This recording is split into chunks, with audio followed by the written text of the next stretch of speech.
Welcome aboard, everyone. Today is match day. It's Arsenal versus Leeds and United. And we have the special guests. We have L. Come on, man. Let's without further ado, bring him in. El Bebe. What's Intro, going bro. on? What's an intro? Yeah, How you yeah, doing, man? man. Yeah, we're good. All We're pumped good. up We're for all the game set. tonight, yeah?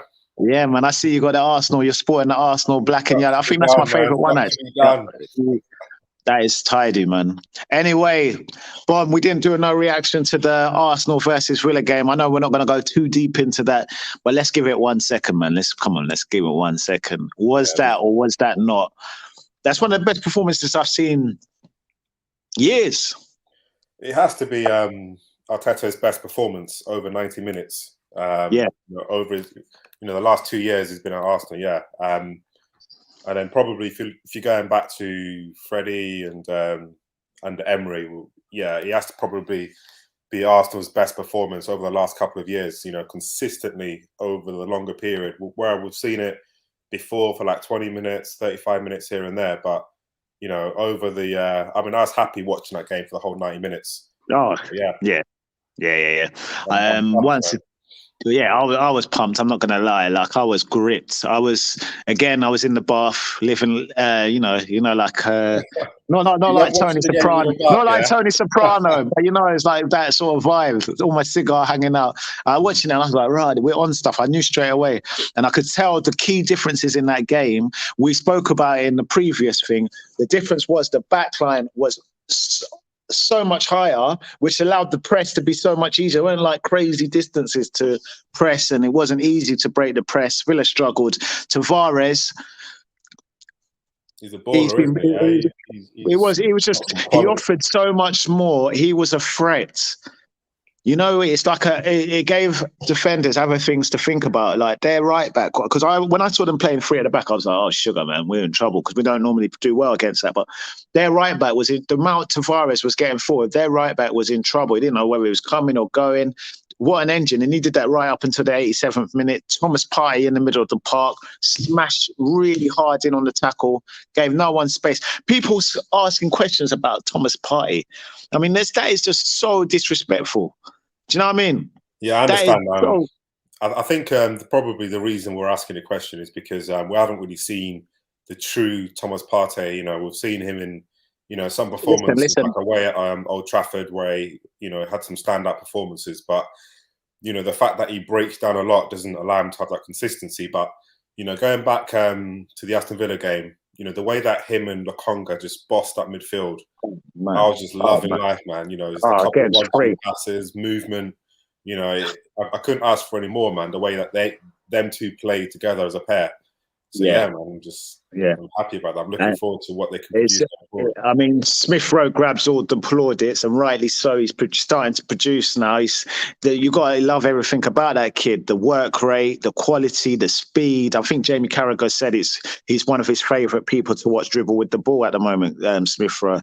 So he's going to be. Also said something. He said, "What do you say?" I can't remember word for word, but he said that Smith Rowe is producing more goals than Cristiano Ronaldo did at the same age. Well, so I don't know if he's saying that I remember reading saying that his end, like the last bit, the finishing wasn't perfect, but he said Ronaldo wasn't perfect also at that age. So, I mean, you don't want to put too much pressure on him and just keep his feet on the ground, which he seems like he's a boy that just loves his football. But what's good about it is hopefully Saka's going to see this, because Saka had a golden chance in that game and he didn't take it. Like he needs to take them sort of chances. But that's the next level. These guys are young; they're 20 years old. Hopefully, with time, that will come. The maturity, the composure. Arteta's basically said to Smith Rowe that you need to add goals, to your game. Yeah. Because last season, obviously, he came in. He had some good movements. He had a couple of assists here and there. But I think this season, Arteta said to him, "Look, I need goals from you, man. Especially the whole of our midfield." And Saka's got to be doing the same. He's got to be responding. The amount of opportunities that he gets in them kind of forward positions facing the goal. You could probably think that maybe a little bit more composure that he needs to be able to be a bit more clinical. But that will come the more opportunities he gets. And on to compound on top of that, a complete side topic, but there's not a chance that I am not going to mention this next point. I don't care if it's a side topic and it's nothing to do with us. Did you watch the game on Sunday, Bon? Did you watch those glorious scenes? Man United fans missing. Yeah, where are they? Where are they? Fun, man. I loved that, man. You know, Liverpool, especially their enemy, Liverpool. Yeah, man. At Old Trafford. And just watching, there was a bit where the camera panned to Sir Alex Ferguson's face and he was just shaking his glorious scenes. Glorious scenes. We love Ole, man. Got to keep him in the job, man. Keep him in. I heard today Ole's being backed, and rightly so. But you know what I don't like though is it looks like Sky Sports have got this trial by media thing going where they're interviewing all the Man U fans, you know, all the pundits, putting a hell of a lot of pressure on Ole to kind of get. Listen. If we need to buy a few Man United kits and be moles and go in there and start, I will go on TV and say I back Ole. I will back Ole, and I will wear a Man United shirt saying it. I love that. No, I mean, going back to the Aston Villa game, you know, we should start. Bon, tonight, Bon. Yeah, we should start a song. Ole's at the wheel, and try and get the whole crowd to sing that shit. Though, man, you know, you have to try and create one. That was fun, but no, I think going back to the Villa game. Before the start, I saw they had two strikers, didn't they? They had Watkins and Danny Ings, and then they had Buendia just playing in behind. And I was worried. Looking at our centre backs, I was worried about how we're going to cope with the threat that they were going to offer. I mean, for me, like I didn't even realise that Danny Ings was playing. He was so quiet. And even Watkins and people were saying about Buendia, we dodged the bullet there. I think for me, it's too early to judge him. Too early to judge him. I saw him. Did you see how angry he was when he came off? Yeah, he was angry. He was fuming. He was fuming, man. He was fuming. I just want to put that on if there's any any Man United fans that watch this in the future, just let it, right on. He's at the wheel, guys. He's at the flipping wheel. Anyway. Let's get back to our stuff, man. Enough about those jokes. So yeah, where were we, Bob? What were we talking about? The game tonight, then. The game tonight, man. It's going to be an exciting one. What's good about this is this used to be a game where Arsenal used to field a load of kids. Now it seems like this is an important trophy for us. So from my understanding, what people are saying, I think that Arsenal's going to field a strong team. I'm hoping that they're going to field a strong team. I can see, I don't know if we're going to do predicted starting lineups or not, but we'll do a quick one. I think for me, the goalkeeper, Leno, are we both going to go with that? Yeah. Like before we did the team sheet, I think there's a couple of injuries, isn't it, that Leeds have got. They've got like 4 or 5 players. And Rafinha. I think Rafinha's out. Bamford. What his name is? Bamford. Yeah, Bamford's got an ankle injury as well. He's out. There's a couple of key players that are out. But apparently, the right back. What's his name? The right back for them. He's out. Ailing or something like that. Ailing, is it? He's out. So they've got as well. Yeah. So they've got a few injuries, and I'm not sure they would want to risk, because they're not flying in the league at the moment. And I guess they're at that. So I'm not sure where they are on the table, but every time I check, they seem to be losing or drawing. So they must be in and about around that battle. Firpo's out as well. Robin Koch. Yeah, you said Patrick Bamford. Rafinha's a doubt. Jack Harrison. Calvin Phillips. They've got quite a few there. But then again, you can argue whether they'll be playing anyway. Given that I'm expecting, Bielsa to make some changes for this game.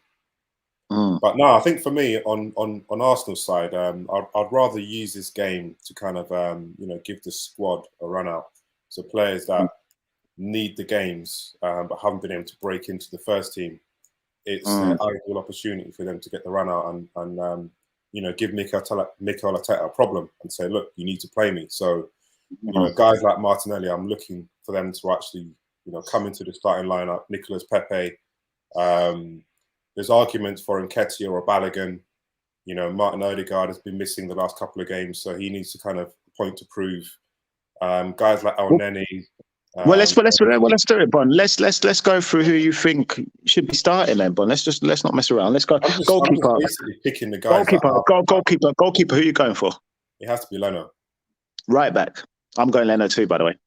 Right back would be Cedric. Okay. I was thinking about Chambers, but no, I'd rather go with someone that's a specialist in that area. Right back. So, yeah, centre backs. So that is a tough one because, ideally I want to go with Ben White and Gabriel, but I want to give them a rest as well because we'll get a big game coming up on Saturday. Yes, so can't have no injuries for that. And Holding. I don't like that partnership, but it is what it is. I'll put those two in there. Left back. Left back, probably Tavares. Yeah. He's only played one game. Really. So far, everything you've said, I'm with you on. So far, defensive mid. Isn't he? He's got an ankle injury. Well, yeah, I feel even if he is an injury, I wouldn't want to risk him. Like, I'd give him more time to. It's not a game where Tavares has showed he's more than capable. Yeah. And after this, we should have we play on Saturday. Is it after this? Yeah.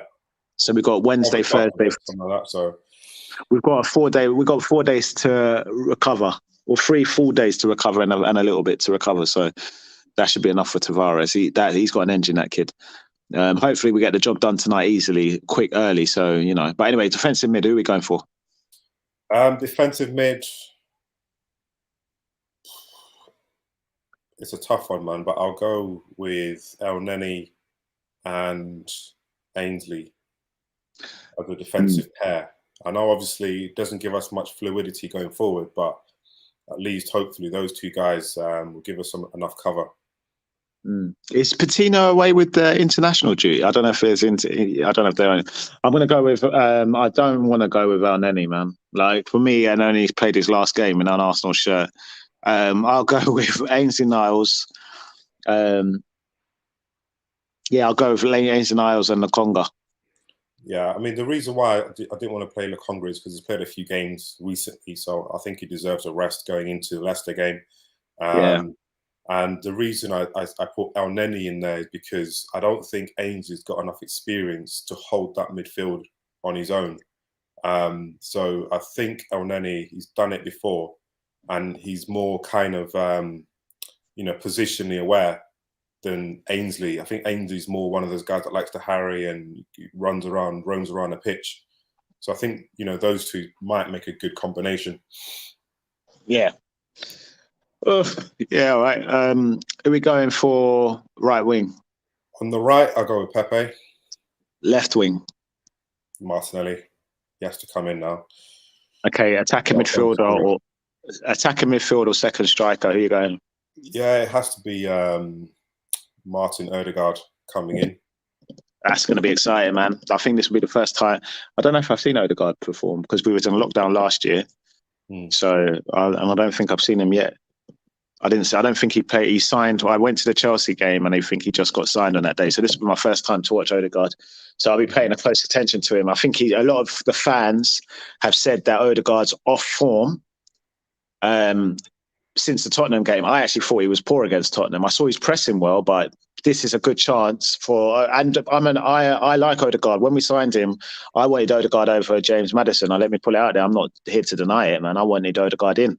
So tonight is a chance for me to sit down as well, because because you said that, and the fact that he didn't start against Aston Villa, and the fact that we played so well, So, but no, I think for me with Martin Odegaard, the fact that his style of plays, he's more of a presser, isn't it? He's a runner, and he's one of those players that just doesn't stop running. So when he does get the ball, whether he's tired from all of the pressing he's done. And let's not forget that when he came back from the international duty, he had a similar, style of play where he was just full of running, and I think he was just burnt out by the time he came back and, threw him back in against Brighton. So, this is probably a good game where he's had a rest. He needs to come back into the team now to show us what he can do. Yeah, and up top, Up top is a tough one, man, because I'm tempted to go with Balogun, and I have to give Nketiah an honorary mention because I think he's this year he looks like a much more composed player from the experience that he had last year. But at the same time, his contract situation is up in the air, so the future seems to be Balogun for me. And if we knew that Nketiah was going to stay, then I'd like to blood him out so he can get the experience, and then obviously dust the cobwebs and go from there. But for me, it has to be Balogun. Yeah, I can't, for some reason, I can't. Well, I hope it is Balogun, but I can't see Mikel Arteta putting Balogun ahead of Nketiah, especially if he's trying to convince Nketiah to sign a new contract. So I feel that like this is Nketiah. Well, I don't know, but do you remember though when I think last year before Balogun signed his contract extension, he didn't get a single minute of football, and yeah, people but because are saying there's no way he's going to sign an extension. But he managed to sign him. I think Arteta probably thinks he's not ready. But yeah, I don't know. I think Nketiah is on his way out, to be honest. Yeah, I have to agree. So and for 3-2, so I would say you're potentially right with the Balogun. If it was me, if you're not signing, bring in Balogun, let him get that experience. But Leeds, we can't dismiss the dangers of Leeds. We can't expect this just to be a walk in the park. Sometimes that's why you know what, yeah, like you said at the start, this used to be a competition where we used to blood a lot of our youngsters in, and we're using a squad in this game. It's a squad game after all. We're going to get injuries, and then if we were to get injuries and we start throwing these guys in, they've had no minutes of football, then they're going to be at a disadvantage. We can't be using this game to throw in our youngsters. It has to be get the squad in, get the guys that are coming in off of the bench on a Saturday, give them the minutes that they need, and then when the injuries do come, these guys have got some minutes under their legs. So for me, it's an ideal opportunity to blood them out rather than risking a Patino, for example. These kind of players. So big game for Nicolas Pepe tonight. It's always a big game for Pepe. He's 26. I was saying yesterday. He's not a youngster that's looking to find his peak. This guy is at 26 years of age, should be at his peak.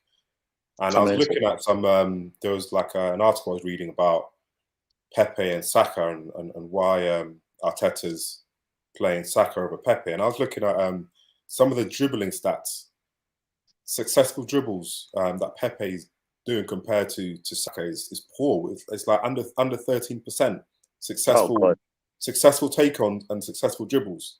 That is poor. That's absolutely shocking. Poor. And actually, hold on, I think I might even still have that up here. Well, while you're getting that, one thing I don't, besides the stats, which doesn't surprise me, I've been saying Pepe, like I thought this was Pepe's big year. I was expecting big things, but he just doesn't appear. I don't know if he's laughing and joking around the training ground too much, but there's nothing there. Like he gets the ball, turns back, passes it. There's nothing. There's no directness, no taking your man on and producing something, and that's the concern. Yeah, that's the concern. Where is the end product?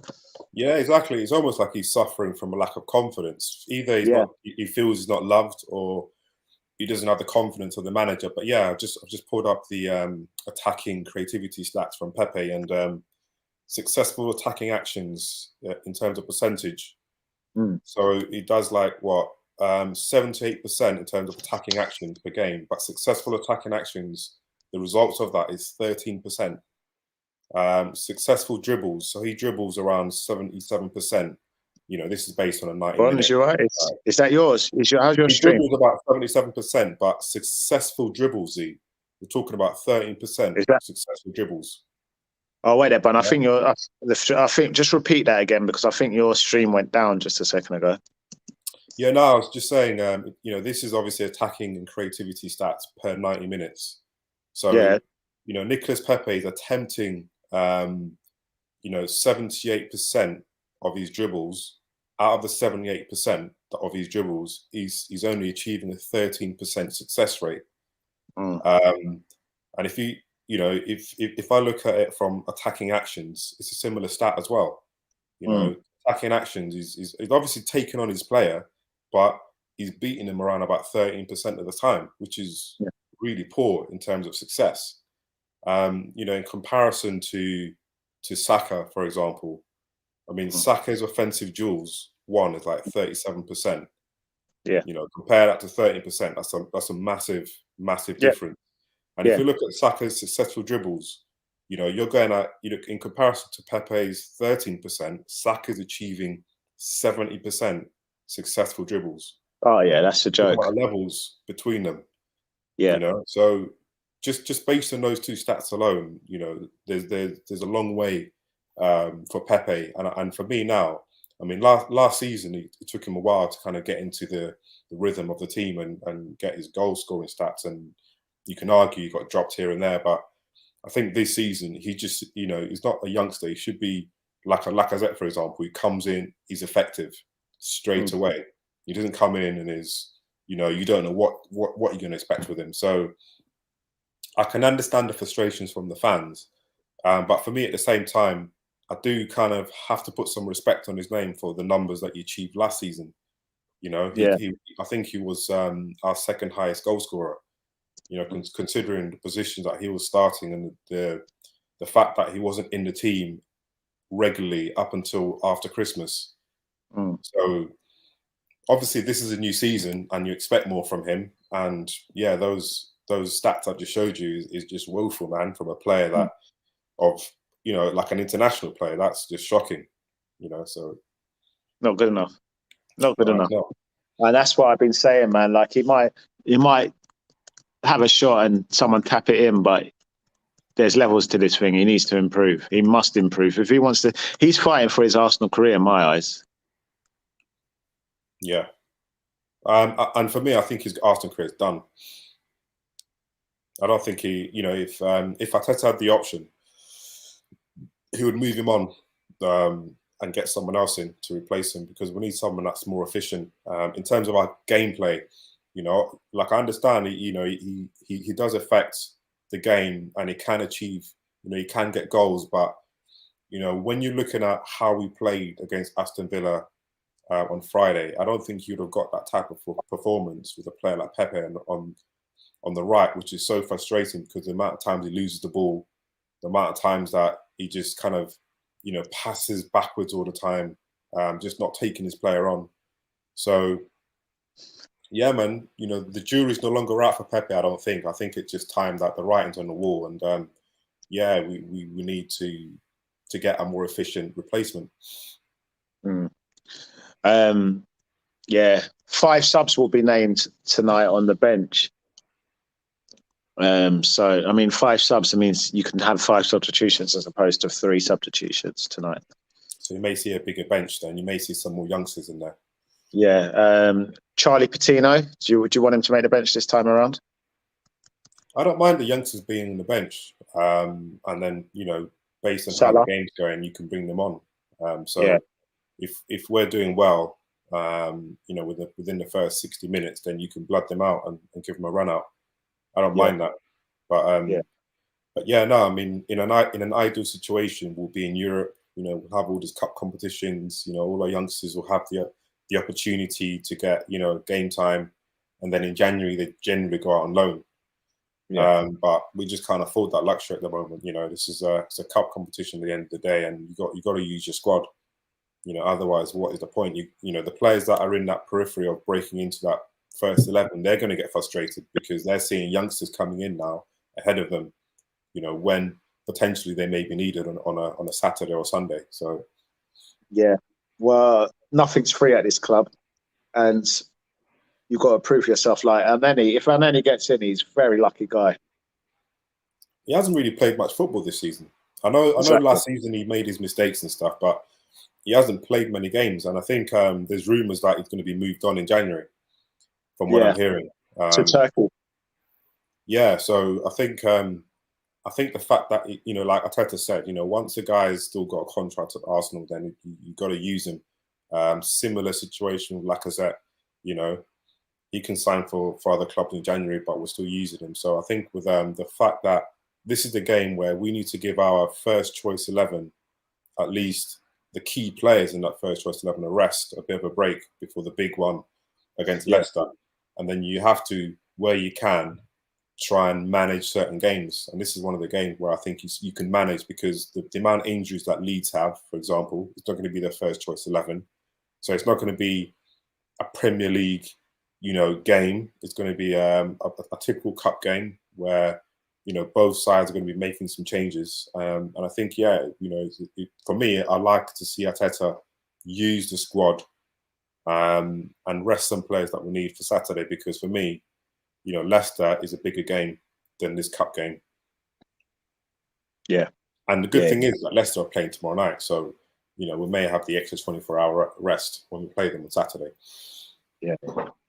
Well, either way, Leicester, I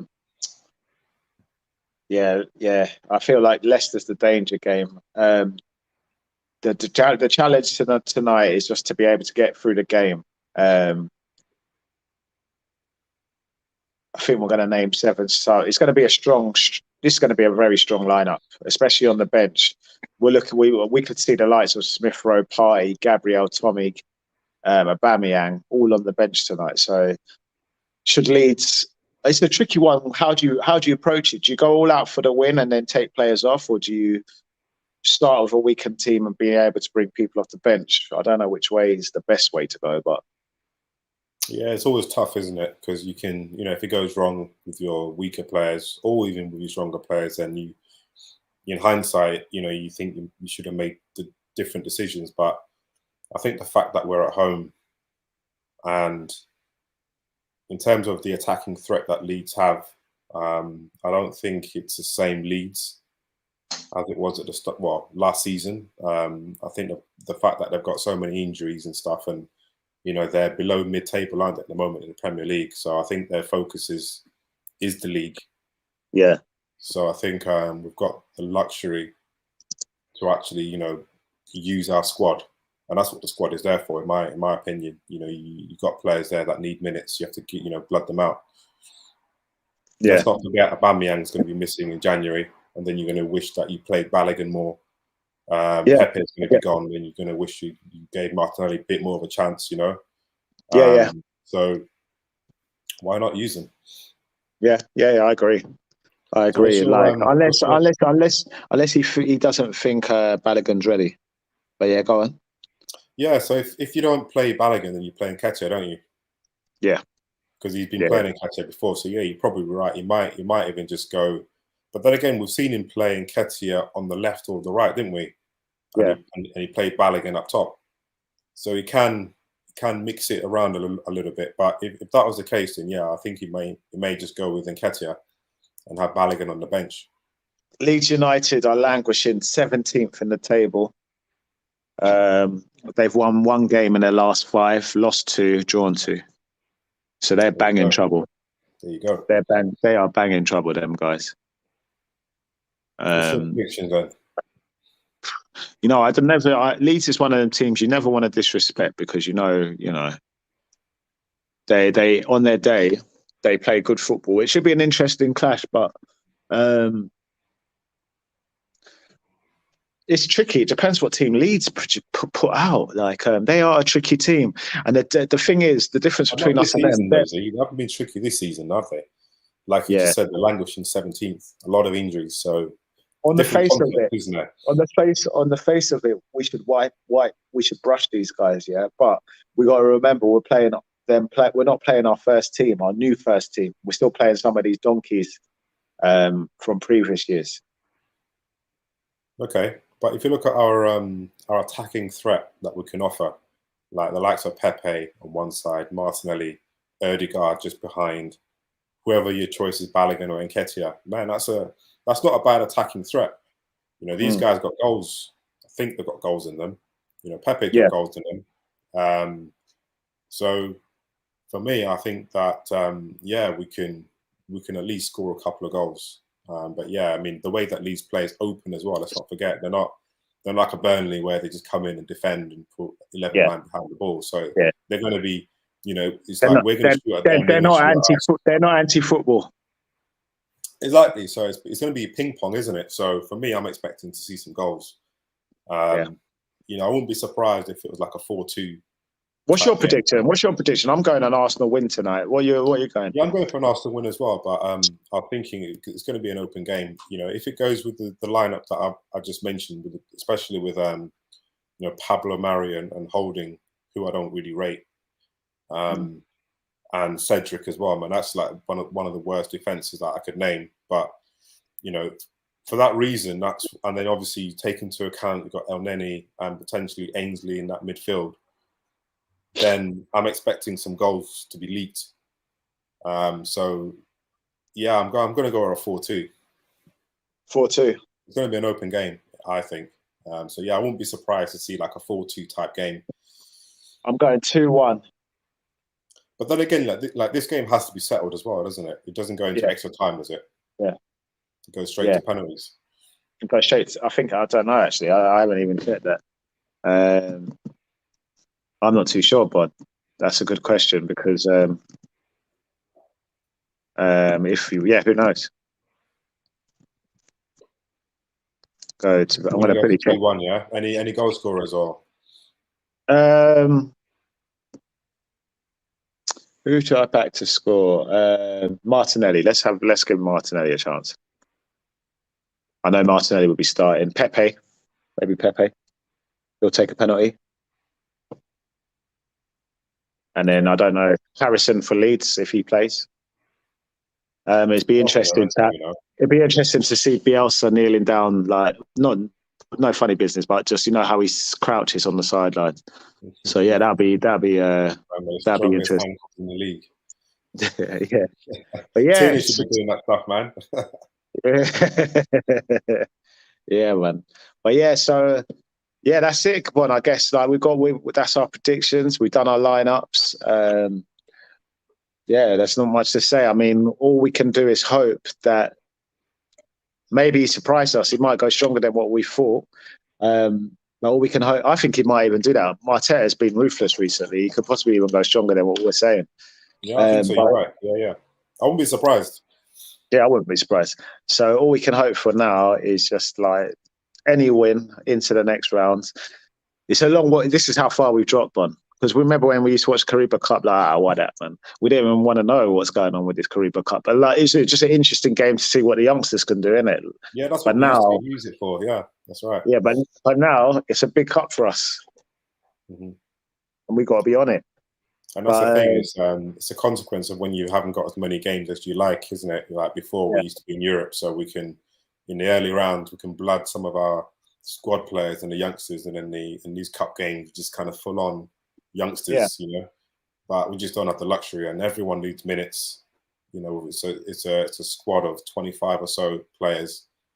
So yeah, you've got your first 11, but yeah, it would be interesting to see the lineup that Mikel Arteta uses. But yeah, I wouldn't be surprised if it was quite a strong one. And like you say, he wants to probably see the game obviously, like get as many goals or whatever, and then start making changes. One thing I know is one thing I'm pretty damn sure of is we're not going to get beaten 5-0 at home. Do you know what I mean? Note, man. That's what I'm just putting out there, man. Yeah. On that note, let's leave it there, Bon, yeah? All right, man. We'll catch up tonight. We'll be doing a vlog, which we'll put up tomorrow. You're going to see live and direct the full experience of the Arsenal, how it goes. We'll film the whole thing for you guys, yeah? So that's it. Arsenal, we beat Aston Villa. On to Leeds, you're next. Leicester, we're coming for you. We're coming for you. You ready, man? You ready. And that's it, yeah? So hold tight, Bon, and Bobby, and we'll catch up later, yeah? Nice one. All right, Take it easy. Yeah. Bye-bye.